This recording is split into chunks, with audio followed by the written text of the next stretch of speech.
आज आपल्यासोबत एक जुनं पेशंट आहे. त्यांचं डिसेंबर 2023मध्ये मणक्याचे ऑपरेशन आपल्याकडे झालेलं होतं. पेशंटचं नाव आहे पांडुरंग मस्के, वय वर्ष 50. ज्यावेळेस ते आपल्या विनायक हॉस्पिटलमध्ये आले होते त्यावेळेस त्यांचा मणक्याचा त्यांना एवढा भयंकर वेदना होत्या की त्यांना कसंच चालतासुद्धा येत नव्हतं. चालताना त्यांना अक्षरशः तोल जायचा वेदनांमुळे, बरोबर. आणि असं धरत नसतं पाय.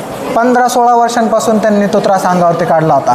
तर आता आपण त्यांनाच विचारूया की आता ऑपरेशन झाल्यानंतर त्यांच्या ऑपरेशनाच्या मणक्याच्या अगोदर पण त्यांनी अगोदर काय काय उपचार पद्धती घेतल्या होत्या, किंवा आपल्याकडे ऑपरेशन झाल्यानंतर ते किती वेळात चालले, किंवा प्लस त्यांचं आत्तापर्यंत त्यांचं दैनंदिन जीवन कसं गेलेलं आहे.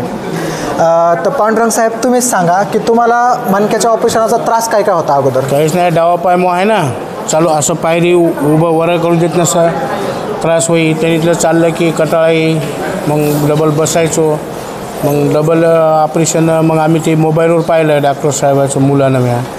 तर ते म्हणे बाबा पुण्याला हॉस्पिटल आहे म्हणे, चला म्हणे. मी आणलं बाबा चाल. मग आम्ही तपासाय आलो, ऑपरेशन करायला नव्हतो आलो. मग ते तिथल्याच आम्हाला योग्य वाटलं, मग आम्ही ऑपरेशन करून टाकलं. तर मग मला ऑपरेशन केलं की मला सवच घंट्यानं चालायला लावलं. ज्यावेळेस तुम्ही चालले त्यावेळेस तुम्हाला कोणी धरलं पकडलं होतं? नाही, मोकळाच चाललो मी एकलाच. अंदाजे त्याच वेळेस ऑपरेशनच्या वेळेस तुम्ही ज्यावेळेस ॲडमिट होते त्याच वेळेस तुम्ही किती किलोमीटरपर्यंत चालले असाल त्याच वेळेस? ते चांगला ते मोठा दवाखानाच चाललो तुमचा, ते लांब होता ना ते, तेवढा दवाखानात चाललो. अगोदर तुम्हाला 2 मिनटं पण चालता येत नव्हतं व्यवस्थित, नाही, बरोबर की नाही? नंतर तुम्ही भरपूर चालले सुद्धा. घरी गेल्यानंतर तुम्ही काय काय केलं? घरी जेवण झालं की हिंडू. घरामध्ये झोपून राहिले होते तुम्ही? थोडं फिरत राहिलो. तुमचं आपलं चालणं फिरणं व्यवस्थिशीर. किती वर्षांपासून हा त्रास तुम्ही अंगावरती काढला होता? मला जवळपास 15 वर्ष झाली असतील. 15 वर्ष होऊन गेले, पण 15 वर्ष धरा. त्या गेल्या 15 वर्षांमध्ये आपल्या हॉस्पिटलला येण्या अगोदर तुम्ही अगोदर पण काही उपचार घेतले असतील ना? हो, घेतले. नांदेडला घेतले, अमरावतीला घेतले, नागपूरला घेतले. काय काय गोळ्या औषधं घेतली? ते गोळ्या औषधी घेतली. आता ते काय सांगता येणार नाही. 10-12 वर्षाची गोष्ट आहे ती, पण तेवढं काही हे नाही. त्याच्याने काय फरक पडला? त्याच्याने काही फरक पडला नाही. मग मला या वर्षात लयच झालं. मग आमच्या पुसदमध्ये घेतलं तर काहीच फरक नाही. मग शेवटी करून ऑपरेशन विनायक हॉस्पिटल म्हणून मला माहीत झालं, ते आम्ही आलो इथं.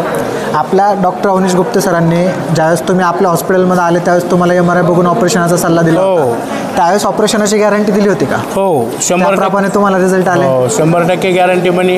आता काही लोक आमच्या खेड्यात म्हणायचे बाबा फेल होती, हागाय जाता येत नाही, मुताय जाता येत नाही, कुठे हिंडता येत नाही. आता काय करावं म्हणलं पण हे बुवा म्हणे बाबा 100% गॅरंटी.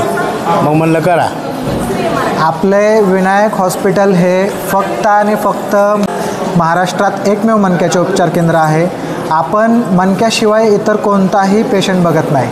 आपल्या OPDमध्ये दाखवायला येणारे किंवा ॲडमिट होणारे किंवा शस्त्रक्रिया करणारे हे सर्वच पेशंट फक्त आणि फक्त मणक्याचे असतात.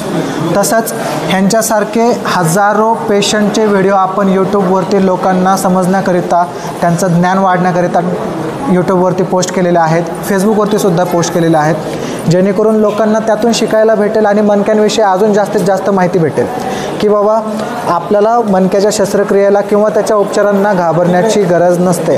जेवढ्या लवकर तुम्ही योग्य वेळेमध्ये उपचार कराल तेवढ्या वेळेमध्ये तुम्ही लवकरात लवकर बरेसुद्धा व्हाल. तसंच तुम्ही ज्यावेळेस आपल्या हॉस्पिटलमध्ये आले होते तुम्ही भरपूर ॲडमिट पेशंटना देखील बघितलं होतं बरे होताना, आणि त्याच्यानंतर आता फॉलोअपला जेवढे वेळेस आले त्यावेळेस किती पेशंटला तुम्ही पाहिलं? त्या लोकांचंच पाहिलं आम्ही. तुमची TV पाहिली, त्या ऑपरेशनच्या लोकांना भरतो. सर्वच पेशंट बरे. इकडे हिंगोलीचा एक होता, हिंगोलीचा, ते म्हणे बाबा चांगलं आहे म्हणे. मग आम्ही करलं. एकूण एकामुळं पाहत करत राहतो. तुम्ही खुश आहात? खुश आहो, खुश. चला, धन्यवाद.